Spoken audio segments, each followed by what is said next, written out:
মাঝে মাঝে আমারও মোটিভেশন দরকার হয়। আমার মোটিভেশন হচ্ছে আপনারা।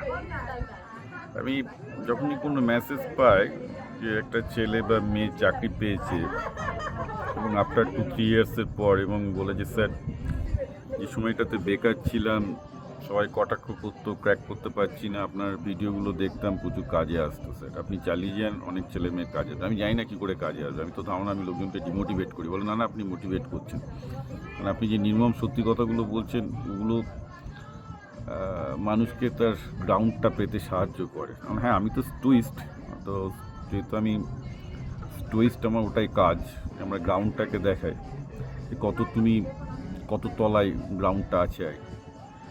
তো ন্যাচারালি যদি আমার ভিডিও শুনে মানুষ তার গ্রাউন্ডটাকে, মাটিটাকে খুঁজে পায়, পাটা যদি মাটিতে থাকে, কারণ একটা বড় অংশের ছেলে মেয়েই হচ্ছে যে সারাক্ষণ বলছে যে স্যার, মানে এই হতে, ডাক্তার হতে চাই, এই হতে চাই, তো প্রচুর আসে যে এই আইটিতে আইটি ভালো, নাইজা ভালো, এরকম আমি আগে বলেছি। আমি প্রথমেই বলি যে ভাই, তোমরা যখন ক্লাস 6, 7, 8 পড়ছো, মাথায় চিন্তা থাকা ভালো, তুমি বিজ্ঞানী হবে, এই হবে, আই এনকারেজ দ্যাট।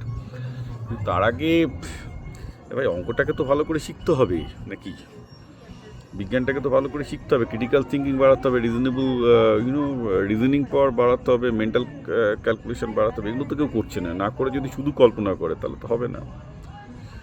মানে আমার মাঝে মাঝে হাসি পেয়ে যায়, আমি এই করবো ওই করবো, বিশাল লম্বা স্যার, আমি এটা করতে চাই, ওটা করতে চাই, এটা করতে চাই, আমি পড়েই বুঝতে পারি এর দ্বারা কিছু হবে না, একসাথে 4-5টা জিনিস করতে চাইছে, নট পসিবল। আর সবচেয়ে বড় কথা, দেখা যাবে সে হয়তো মানে সিবিএসসি বলুন, মাধ্যমিক বলুন, সে 50-60% পেল না, কিন্তু যখনই চিঠিগুলো পাই যে না স্যার, আপনার কথা শুনে খুব উপকার হয়েছে, আমি একদম যখন মানে চাকরি পাচ্ছিলাম না, প্রচুর কষ্টের মধ্যে ছিলাম, সবাই প্যাঁক মারছিল, আপনার ভিডিওগুলো বারবার করে দেখতাম, এরকমই একটা ভিডিও পেলাম আজকে, সে নার্সিংয়ে পেয়েছে, ভালো, আশীর্বাদ করছি সে ভালো করুক, সরকারি চাকরি পেয়ে গেছে।